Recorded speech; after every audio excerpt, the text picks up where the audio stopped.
하나님 아버지 감사합니다.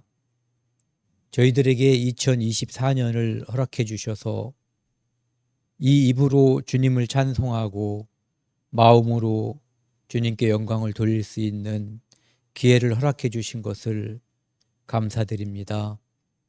저희들은 연약하여 아무것도 할 수 없고 제 마음도 몸도 연약합니다.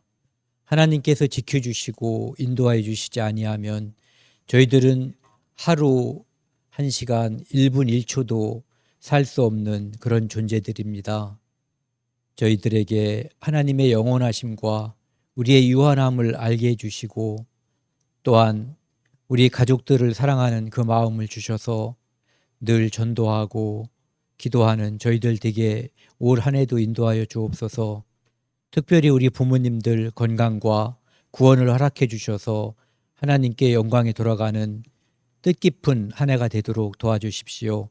이 모든 말씀 우리를 죄악에서 영원히 구원해 주신 예수 그리스도 이름으로 감사하며 기도드렸습니다.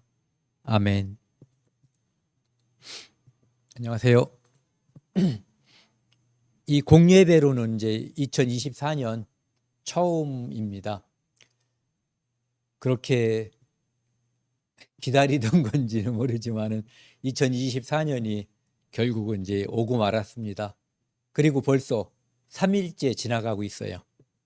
오늘은 이제 로마서 13장 잠깐만요.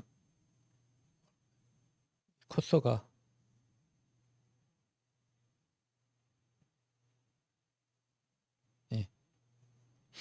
로마서 13장 1절부터 오늘은 11절까지 10절까지 같이 하려고 합니다. 10절까지요. 지난주에는 이제 예배에 대해서 산 제사에 대해서 함께 주로 나눴고요.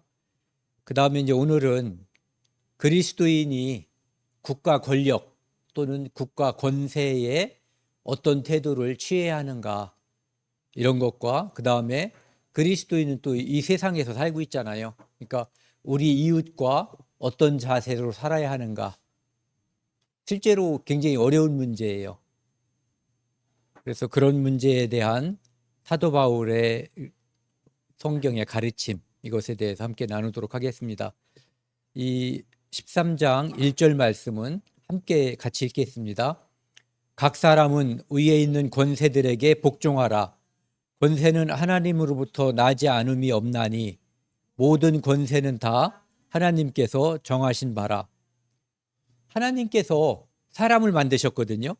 그리고 하나님께서 사람을 만들기 전에 먼저 하나님 나라에서 이 지구가 탄생하기 전에 거기에서도 권세라는 게 존재하고 있었어요. 하나님과 피조세계인 천사와의 관계가 여기서 이제 상하관계, 명령과 복종하는 이 관계가 성립했었던 거죠. 그리고 하나님께서 이 세상을 창조하고 거기에 있는 모든 피조물들은 하나님께서 만든 목적대로 움직이는 거예요. 목적에 합당하게끔.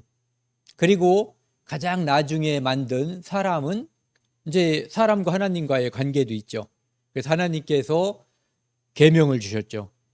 동산 중앙에 있는 선악을 알게 하는 나무는 나무 열매는 먹지 말라. 먹는 날에는 너희가 반드시 죽으리라. 그 하나님의 명령을 이 사람은 순종해야지 될 의무가 있는 그런 존재예요. 천사가 순종하지 않고 나중에 이제 뛰쳐나가 마귀가 된 것처럼 사람도 이 마귀의 유혹에 이끌려서 하나님을 배반하는 반역하는 그런 존재가 됐거든요. 어쨌든 간에 이 땅에 또는 이 우주에 모든 것을 통틀어서 어떤 질서의 세계와 명령하고 복종하는 관계 또는 권세가 존재한다면 그 모든 권세는 하나님께서 만드신 거예요. 그리고 하나님이 직접 만들지 않았다고 해도 하나님께서 만드신 그 권세 하에서 인간이 그것을 따라서 만든 그런 권세에 이제 속하게 되는 거죠. 그래서 각 사람은 위에 있는 권세들에게 복종하라. 권세는 굉장히 많이 있잖아요. 우리가 집에 가면은 부모님이 있고 뭐 또 다른 형제들 간에도 서열이 있어요. 그리고 뭐 삼촌, 작은 할아버지 뭐 이런 서열 존재들도 존재하는 거고요. 어쨌든 그런 존재들도 다 권세에 속하거든요. 그런가 하면은 우리가 살고 있는 이 사회, 어떤 지금으로 말하면 뭐 청주시라든지 대한민국 이런 데에는 어떤 권세들이 또 존재하거든요. 청주시장, 대한민국 대통령 이런 권세들이 존재하는데 그런 것들, 그런 권세들에게 그리스도인은 마땅히 복종하라 이런 얘기예요. 그런데 그 복종해야 될 이유에 대해서 설명하고 있거든요. 권세는 하나님으로부터 나지 않음이 없나니. 그러니까 권세에 이 땅의 모든 피조 세계는 하나님이 만드셨잖아요. 그것처럼 권세도 하나님이 만들어서 하나님이 주신 거라는 거예요. 그러니까 그 권세에 복종하라는 거죠. 그래서 모든 권세는 다 하나님께서 정하신 바라. 아까 말씀드린 것처럼 가족 안에서의 권세, 국가 안에서, 그리고 그 외에 예를 들지 않은 모든 곳에서도 권세라고 하는 것이 존재한다 이런 얘기죠. 어떤 사람은 이제 그런 얘기를 했어요. 그 데이톤이라는 사람은 형편없는 국가라고 해도 무정부보다는 낫다. 무정부 상태는 어떤 권세의 질서가 완전히 없기 때문에 인간이 어떤 국민으로서, 시민으로서 전혀 보호받을 수 없다라고 하는 거죠. 그러니까 무정부 상태에 있는 어떤 내전이 일어나고 있는 그런 국가들을 보면은 국민이 독재자가 다스리고 있는 국가들보다 훨씬 더 불행하고 목숨이 더 많이 위험한 그런 상황에 있는 것을 우리가 볼 수가 있어요. 그래서 존재하는 모든 권세는 하나님께서 만든 것이기 때문에 그 권세에 복종하라 이런 얘기죠. 그리고 그 복종하라는 이유는 하나님께서 권세자들, 위에 있는 사들의 편의를 도모하기 위해서 복종하라는 의미가 아니에요. 그리스도인 하나하나 각 개인을 위해서 그들이 정상적으로 또는 조용히 신앙생활하는데 덤벼들고 싸우고 난동을 부리고 서로 전쟁을 하거나 뭐 어떤 데모를 하거나 이런 상태보다 이 권세에 복종해서 정상적인 어떤 관계에 있는 것, 그것이 우리에게 개인으로서나 신앙인으로서나 유리하다는 거예요. 그렇기 때문에 하나님께서 그 권세에 복종하라는 거죠. 우리의 유익을 위한 거예요. 그 이유가. 이 다니엘서에 보면은 이 세상에 있는 권세라고 하는 것, 지극히 높으신 이가 사람의 나라를 다스리시며, 이 세상은 어떤 독재자나 절대 왕권을 가지고 있는 왕이 다스리는 것 같지만 실제로는 하나님이 그 위에서 통치하고 있다는 거죠. 그래서 자기의 뜻대로 그것을 누구에게든지 주시는 줄을 알기까지 이르리라 이렇게 돼 있어요. 느부갓네살 왕이 교만해서 하나님께서 이제 내치고 나중에 들짐승처럼 천한 그런 모습이 되지만 하나님의 그 도리와 하나님의 권세를 깨달고 나면은 다시 왕위에 복귀할 것을 이야기하면서 해준 말씀이에요. 그래서 거의 똑같은 말씀이 이제 요 4장에 3번 나와 있거든요. 그런데 그것은 요지가 그거예요. 하나님께서 다스리신다. 그리고 하나님께서 다스리니까 그 권한을 주신 분이 하나님이시다라고 하는 것을 이야기하고 있는 거죠. 그러니까 우리가 내가 원하는 주권자가 있을 수도 있어요. 내가 존경하는, 내가 좋아하는.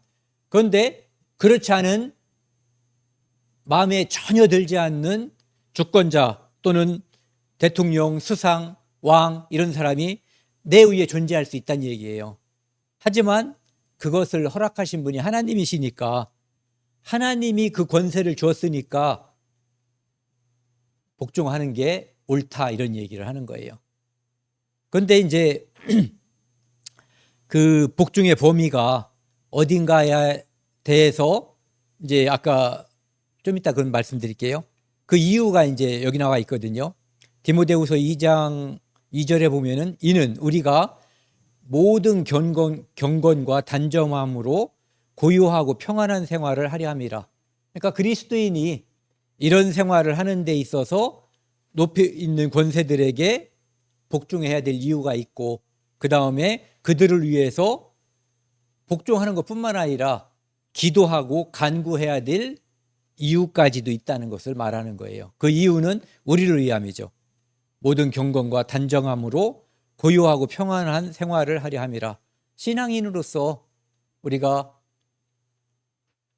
이 풍파에, 그러니까 애적인 풍파죠. 전쟁이 있다든지 독재가 강력해가지고 매일 우리 집 옆집 사람들 또는 나를 끌어가고 그러면은 내가 불안해서 정상적으로 살 수가 없는 거거든요.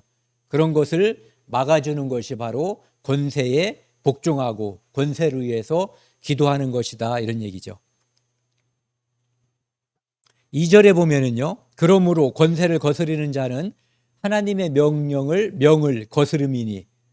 그러니까 권세를 하나님이 세웠으니까 이 권세에 대항하는 거, 이걸 처받는 것은 하나님을 처받는 거라는 거예요. 하나님의 명령을 거스리는 거라는 거죠. 그래서 거스리는 자는 심판을 자취하리라. 심판을 자초한다 또는 스스로 취한다 또는 부른다, 뭐 같은 뜻이라고 볼 수가 있죠. 이런 거 한번 생각해 봤어요. 이거를 보면서 요셉이, 야곱의 아들 요셉이요. 요셉이 보디발의 아내의 권세하에 있었죠. 물론 보디발의 권세하에 있었지만은 이 두 사람의 권세하에 있었다고 볼 수 있어요. 그러면 또 실수했어요.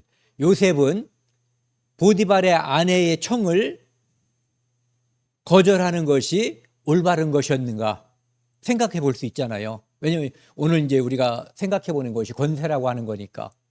그런데 이 권세는 무조건 복종하는 것이 권세가 아니라 이 권세를 하나님께서 이 권세를 부정하는, 그러니까 하나님을 부정하는 권세 또는 이 권세에 복종했을 때 하나님의 뜻에 복종할 수 없게 되는 경우, 또는 이 권세보다 더 높은 권세가 이 권세를 반대하고 있을 경우, 일테면은 보디발의 처는 요셉이 보디발의 처와 행음을 한다면 자기의 상관인 보디발의 명령에 따르지 않는 거죠. 보디발을 배신하는 거죠. 그리고 그 위에 계신 하나님을 배신하는 거예요. 그렇기 때문에 요셉은 보디발의 처의 요구를 듣지 않고 그 현장을 피해서 도망가는 것이 합당한 거라고 이제 생각해 볼 수 있는 거죠. 그래서 우리가 그리스도인으로서 어떤 권세에 대항한다든지 또는 권세에 복종한다고 하는 것은 원칙과 상식에 따르는 그런 것이, 그리고 그 따름으로 인해서 주어지는 어떤 형벌 또는 칭찬, 그것이 무엇이든 다 수용할 수 있는 마음가짐을 가져야 된다는 거죠. 내가 이것은 하나님의 말씀에, 하나님의 뜻에 부합하지 않는다라고 생각을 해서 권세에 복종하지 않을 경우, 이 권세가 나에게 주는 어떤 불이익을 감수할 각오가 되어 있어야지 된다는 거예요. 그러니까 내가 하나님께서 원치 않는 일이라서 이 권세에 복종하지 않았는데, 그러면 하나님이 나를 책임져 주셔야 될 게 아니냐, 1차적으로 책임져 주지 않을 수도 있다는 거예요, 이 땅에서. 하지만 하나님은 그것을 기억하지 못할 일이 아닌 거죠. 그러니까 하나님은 분명히 이 일에 대해서 나를 분명히 칭찬하시겠지만 이 땅에서는 그냥 방관할 수도 있다는 것을 마음속에 가져야 된다는 거예요. 예.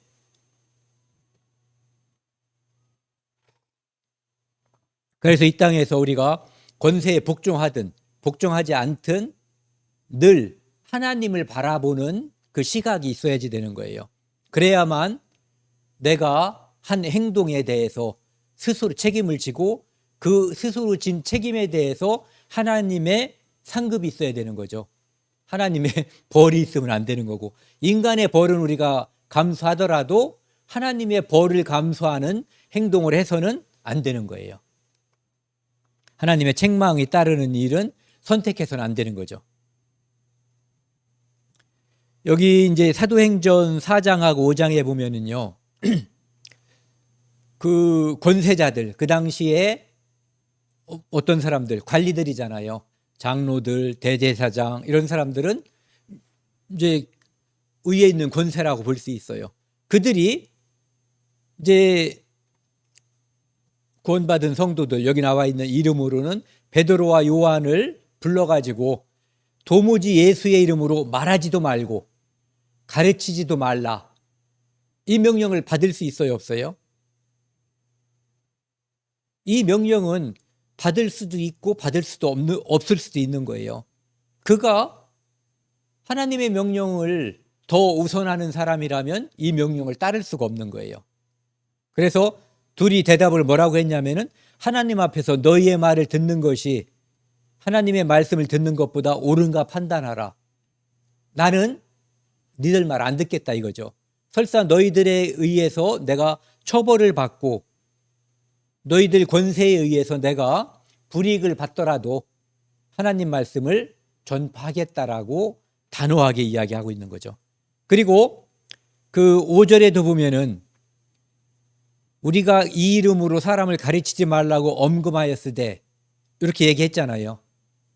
했는데도 불구하고 계속 하니까 뭐라고 그러냐면은, 베드로와 사도들이 대답하이르되 사람보다 하나님께 순종하는 것이 마땅하니라. 하나님은, 예수님은 뭐라고 얘기했죠?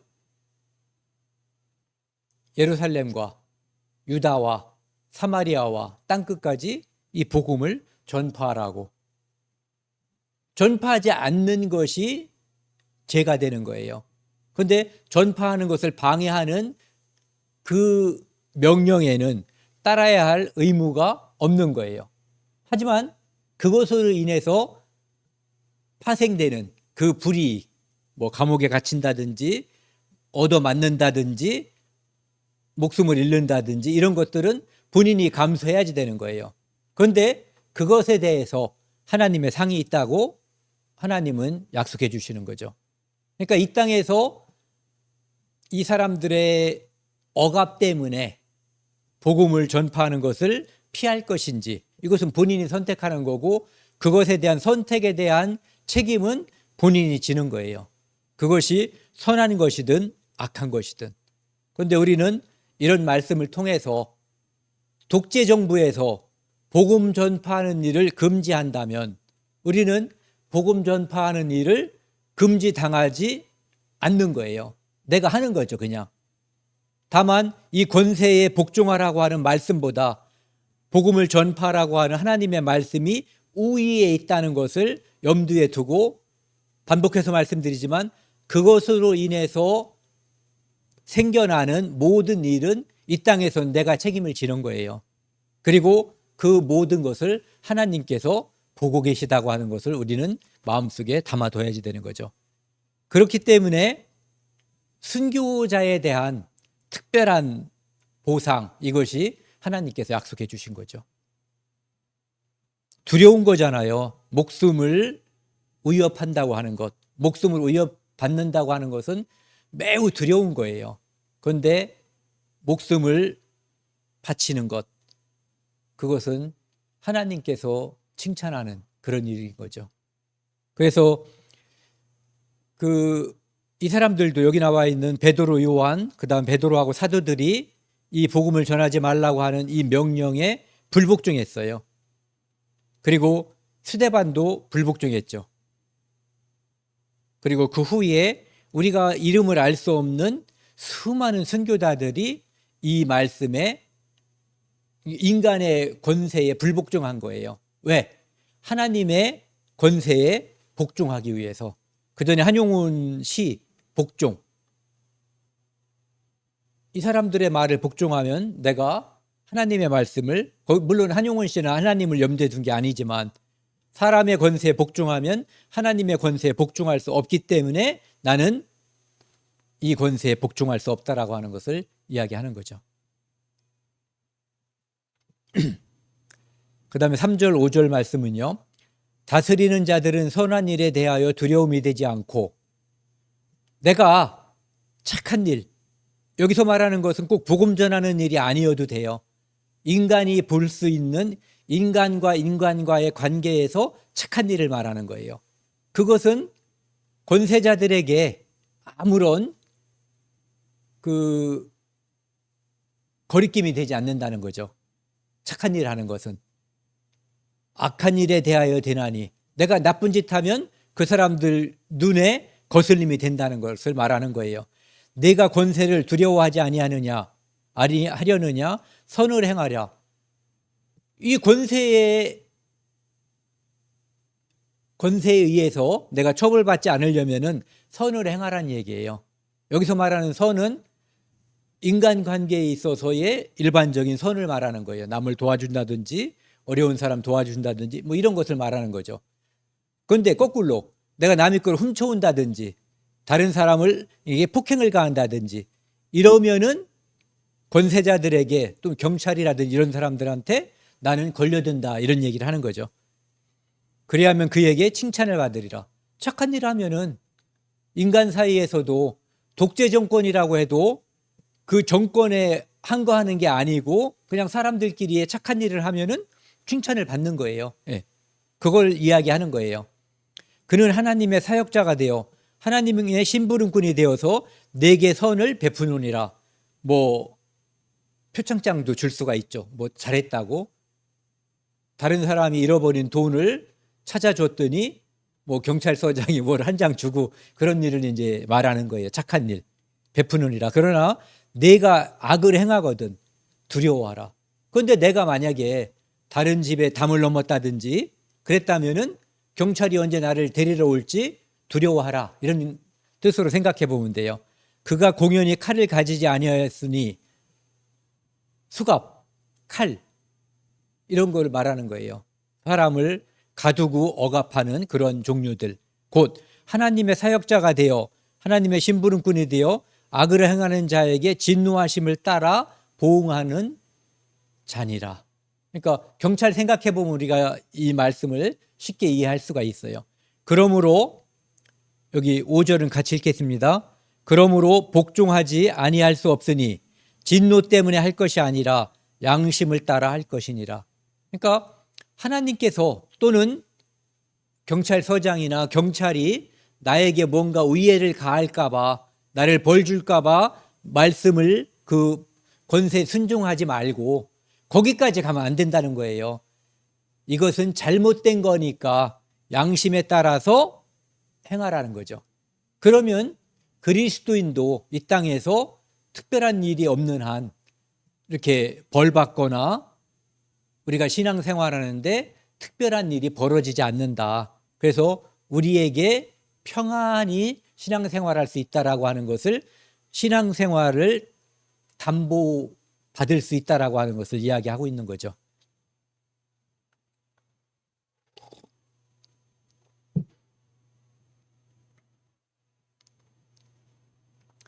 베드로전서 2장에 보면은요.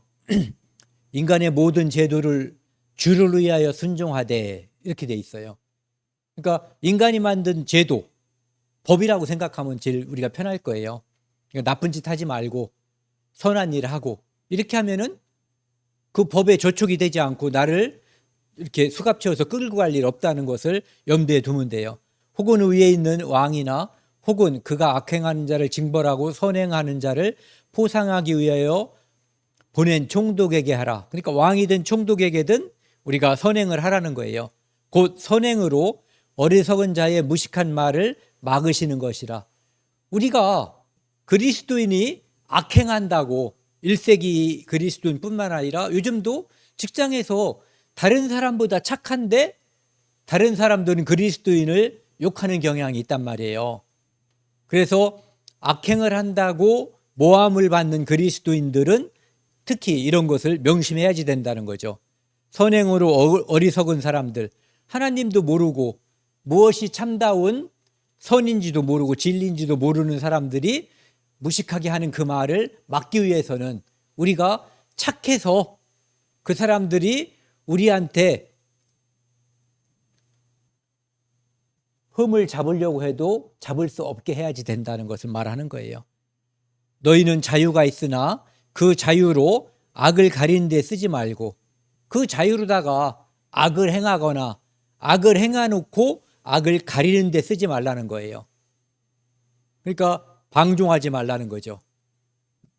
오직 하나님의 종과 같이 하라. 그러니까 하나님은 전지전능하신 분이니까 보이거나 안 보이거나 늘 보고 계신 분이잖아요. 그것처럼 그렇게 하나님 앞에 있는 것처럼 그렇게 행동하라는 거예요. 못사람을 공경하며 형제를 사랑하며 하나님을 두려워하며 왕을 존대하라. 그러니까 하나님을 보듯이 왕을 존대하고 사람을 대하면 아무런 트집이나 또는 악행한다고 하는 그 모함에 쉽게 걸려들지 않을 것이다, 이런 얘기를 하는 거죠.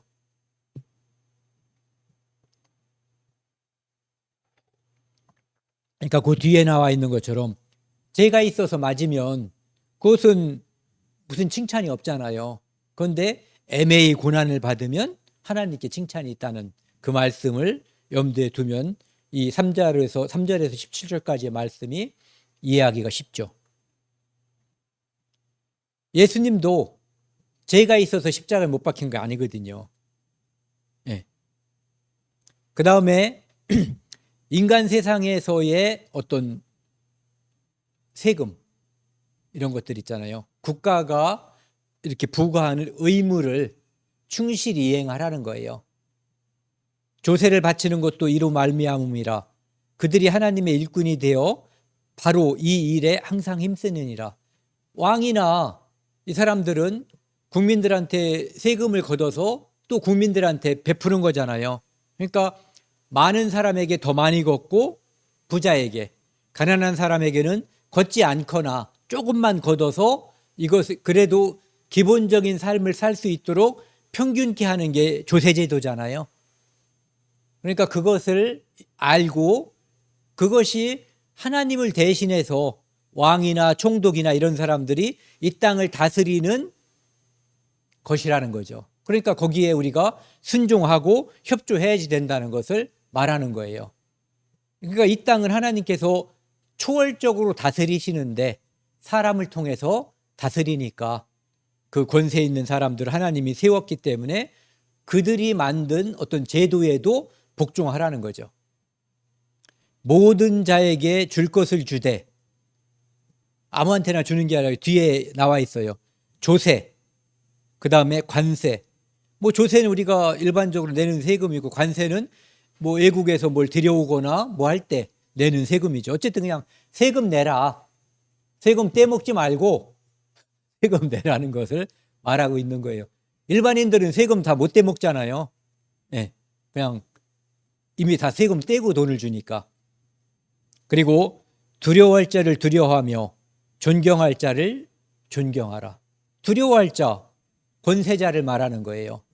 인간의 권세자, 그 다음에 그 권세자를 세우신 하나님. 그 다음에 존경할 자도 마찬가지죠. 그 위에 있는 권세들, 최종 권세는 하나님. 거기를 세상의 모든 이치를 만드신 분이 하나님이시기 때문에 이제 이 권세자와 그것을 만드신 하나님께 하나님을 두려워하고 존경할 자로 알면 세금도 잘 바치고 선행을 하고 남들에게 욕먹을 그럴 행동을 하지 않게 된다, 이런 얘기를 하는 거죠. 이제 예수님께 제자들이 물어봤어요. 물어본 이유가 있죠.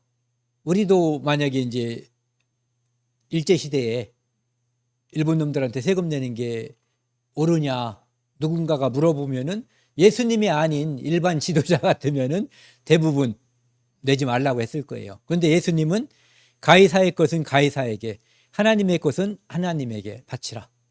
그 얘기는 이 모든 권세를 하나님이 만드시고 권세를 주셨기 때문에 그 권세에 복종하라고 하는 말씀이죠. 그러니까 이것을 바탕으로 다른 모든 말씀을 해석을 한다면 그 해석이 다르지 않을 거예요. 그 다음에 8절에서 10절까지요. 피차 사랑의 빛 외에는 아무에게든지 아무 빛도 지지 말라. 사랑이라고 하는 것은 내가 누구에게 베풀잖아요.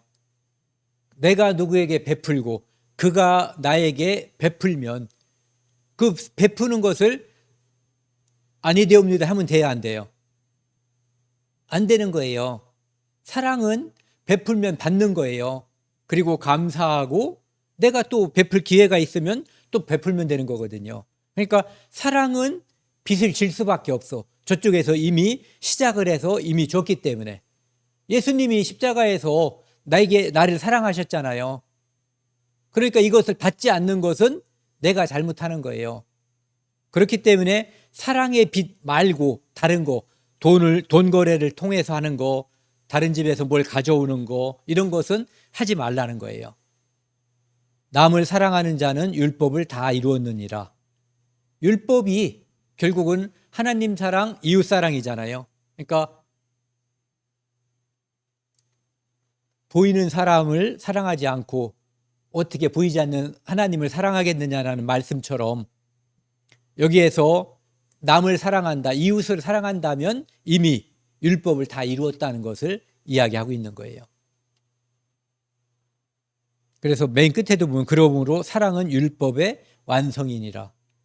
사랑은 하나님 사랑, 이웃 사랑, 이것을 위해서 십자가에서 돌아가신 분이 예수님이세요. 네. 그리고 율법으로 이룰 수 없는, 율법으로 이룰 수도 없고 이룰 수도 없는, 그게 하나님의 의잖아요. 그것을 율법으로 이룰 수도 이룰 수도 없는 것을 예수님이 십자가에서 사랑으로서 이루신 거거든요. 그래서 우리가 율법으로는 우리가 죄인이에요. 심판을 받아야 되는 거죠. 그런데 예수님의 십자가의 피로 말미암아 율법이 할 수 없는 그것을 이루어 주신 거죠.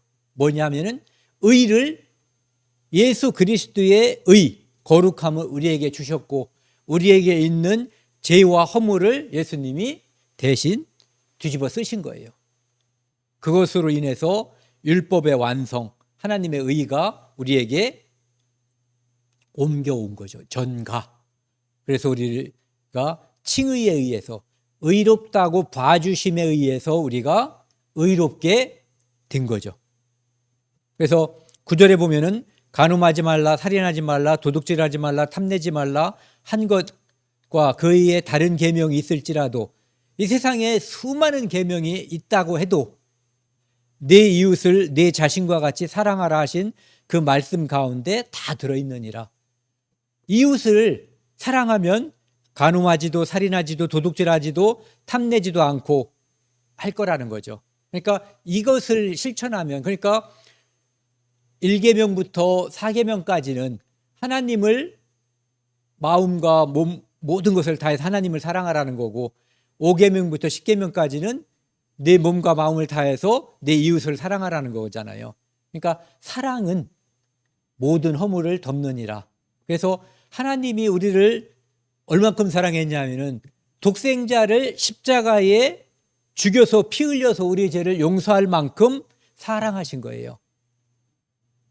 그래서 그 사랑이 우리의 허물, 죄를 덮었기 때문에 그리스도인들이 이제 다른 사람, 이웃과의 관계에 있어서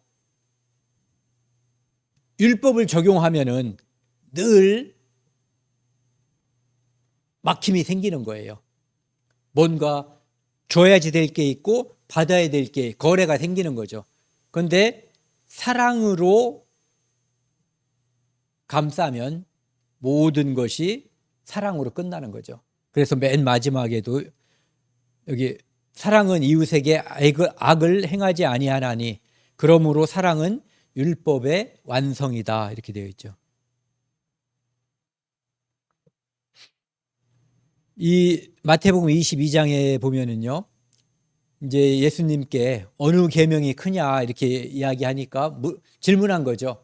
그러니까 이제 첫 계명은 내 마음을 다하고 목숨을 다하고 뜻을 다하여 하나님 너희 하나님을 사랑하라. 이것이 1계명이다. 그러니까 1계명부터 4계명까지를 딱 합쳐버린 거예요. 그 다음에 둘째는 이와 같으니, 그러니까 5계명부터 10계명에서 10계명까지를 10번째까지를 합쳐버린 거죠.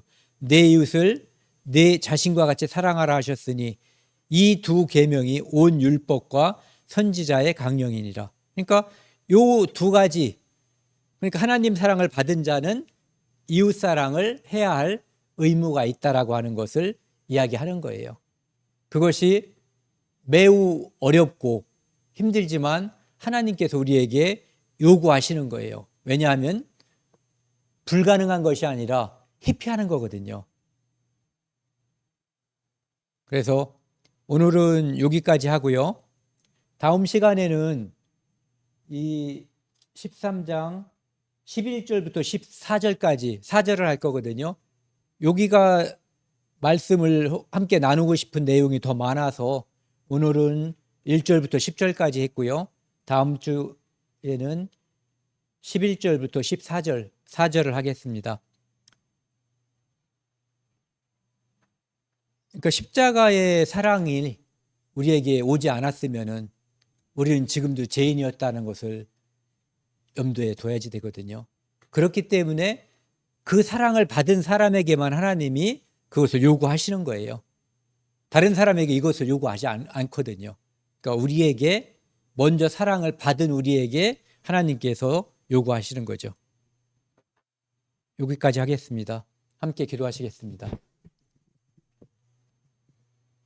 하나님 아버지 감사합니다. 오늘 로마서 13장 말씀을 통해서 하나님께서 우리에게 주신 그 사랑으로 말미암아 우리도 이웃을 사랑해야지 된다는 것, 그리고 하나님께서 모든 권세를 정하셨기 때문에 이 땅에 있는 권세들에게 복종해야지 된다는 것을 통해서 우리 그리스도인이 이 땅에서 국가와 이웃에 대해서 어떤 모습으로 살아야 할 것인지를 함께 나누었습니다. 우리는 연약하지만 하나님께서 우리에게 성령을 주시고 그것을 통해서 힘을 주셨습니다. 우리가 말씀을 의지하고 주님을 사랑함으로 하나님께서 우리에게 요구하시는 명령하신 그 명령을 행할 수 있도록 힘을 주시고 인도하여 주옵소서. 이제 다음 주에 그리고 그 다음 주에 복음을 전하는 기회를 계속 갖습니다. 하나님께서 함께해 주셔서 우리 청주 참빛교회를 통해서 하나님의 말씀이 전파되고 기쁜 일들이 계속 일어날 수 있도록 도와주십시오. 그리고 우리 부모님들 건강할 수 있도록 도와주시고 복음이 그 가족에게 들어갈 수 있도록 인도하여 주옵소서. 이 모든 말씀 우리를 사랑하시는 예수 그리스도 이름으로 감사하며 기도드렸습니다. 아멘.